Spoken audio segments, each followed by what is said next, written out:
One of the most unique things about Francis Ford Coppola as a director is the fact that he's probably the only one I can think of who's made at least 4 outright masterpieces and probably an equal number of disasters. For every Godfather, there's a one from the heart, but Coppola, to his credit, has never allowed critics or audiences to dictate the movies that he makes. And for better or worse, Megalopolis is exactly the film Coppola wanted. Whether or not anyone else will understand or appreciate what he's doing is another question. I must admit that even though I can find merit in almost all of his work, Megalopolis escaped me. So this is set in a futuristic metropolis named New Rome, with the city's mayor, Cicero, played by Giancarlo Esposito, battling an idealistic architect named Caesar Catalina, played by Adam Driver, who wants to create a sustainable utopia. It's an ambitious futuristic fable, which is what it's called on screen, imagining a kind of uncanny futuristic New York City crossed with the politics and intrigue of ancient Rome. New Rome seems to exist outside of the laws of gravity, with Adam Driver's Caesar able to stop time at will and seeking to create a utopian society within the city. This seems equally inspired by Fritz Lang's Metropolis and what Coppola himself tried to pull off with his production company American Zoetrope in the 70s and early 80s.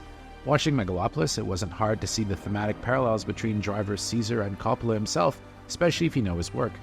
People condemn Caesar for his ego and the scope of his vision, which happened to Coppola numerous times over the course of his career, including now, with him risking disaster pretty much every time he made a movie. Indeed, I despise the fact that Megalopolis turned out to be such an unwieldy mess, as the last thing I ever wanted to do at this year's TIFF was join the choir of Coppola haters, of which I'll never be one, even if I didn't particularly like the movie. Megalopolis is ambitious, but it's exhausting and almost incomprehensible. It feels like a 6-hour movie Coppola cut down to 138 minutes, with characters such as Dustin Hoffman as the mayor's fixer getting oddly unceremonious exits and noted character actors like James Remar stuck in walk-ons. The first half of Megalopolis is better than the second, as for a while you do get caught up in the movie's scope, with Coppola creating a beautifully stylized world.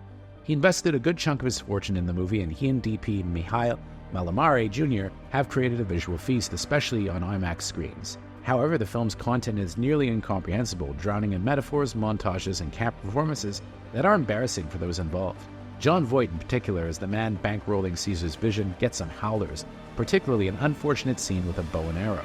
The same goes for Natalie Emmanuel, who seems bewildered by her strange role as the mayor's daughter, who falls in love with Caesar, and at one point even masquerades as perhaps the world's least convincing 6th grader. The same goes for Giancarlo Esposito, who attempts to underplay his highly melodramatic role, but again, I hesitate to blame either of them. Adam Driver at least has the gravitas to play his iconoclastic role. However, he's a lot more convincing when he's playing Caesar as a genius than lengthy bits where we're expected to believe he's also a drug-addled playboy. The role simply doesn't suit him. Of everyone, the 2 actors who fare the best are actually Shia LaBeouf and Aubrey Plaza. The 2 play the most over-the-top characters and seem to be having a whale of the time. LaBeouf plays Caesar's cousin, a socialite who lusts for Emmanuel's Julia and control over the city. Plaza is a TV presenter named Wow Platinum, who is scorned by Driver and wants revenge. Both seem to know what kind of movie they're in, and I can imagine Coppola cracking with glee and screaming more whenever they start getting really crazy on camera. As this is still a Coppola movie, there are some impressively mounted set pieces, such as a sprawling one at New Rome's version of Madison Square Garden, where a Taylor Swift-style pop star, played by Grace Vanderwaal, auctions her virginity. Many Coppola regulars show up, including Lawrence Fishburne as Caesar's chauffeur, who also narrates the movie, plus Talia Shire and even Jason Schwartzman.